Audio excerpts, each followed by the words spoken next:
পটুয়াখালীর মির্জাগঞ্জের শান্তগ্রাম উত্তর ঝাটিবুনিয়ায় এখন যেন ছোটখাটো মেলা বসছে প্রতিদিন।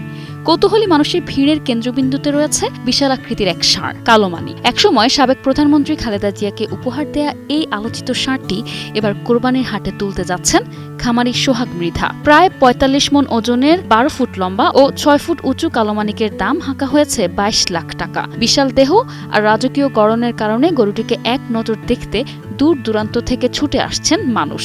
কেউ ছবি তুলছেন, কেউ বিস্ময়ে দেখছেন বহু বছরের যত্নে বড় হয়ে ওঠা এই ব্যতিক্রমী ষাঁড়টিকে। খামারি সোহাগ মৃধা জানান, প্রায় ৭ বছর ধরে সন্তানের মতো করেই তিনি কালোমানিককে লালন পালন করেছেন। উন্নত প্রযুক্তি এবং অভিজ্ঞ চিকিৎসক দলের নিরলস প্রচেষ্টায় আমরা আছি আপনার পাশে। ডেল্টা হাসপাতাল। ২০১৮ সালে স্থানীয় চৈতা বাজার থেকে ১,৩৭,০০০ টাকায় একটি গাভী কেনেন তিনি। পরে সেই গাভীর জন্ম দেয়া বাছুরটিকেই যত্নে বড় করতে থাকেন। সময়ের সঙ্গে সঙ্গে বাছুরটি বিশাল আকার ধারণ করলে তার নাম রাখা হয় কালোমানিক।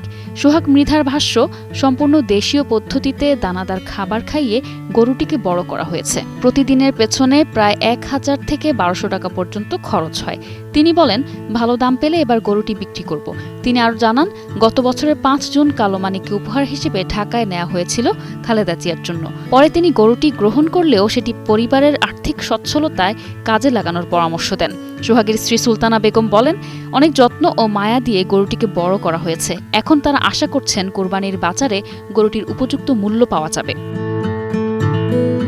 নিশা আলম, ডেস্ক রিপোর্ট, ২১ টেলিভিশন।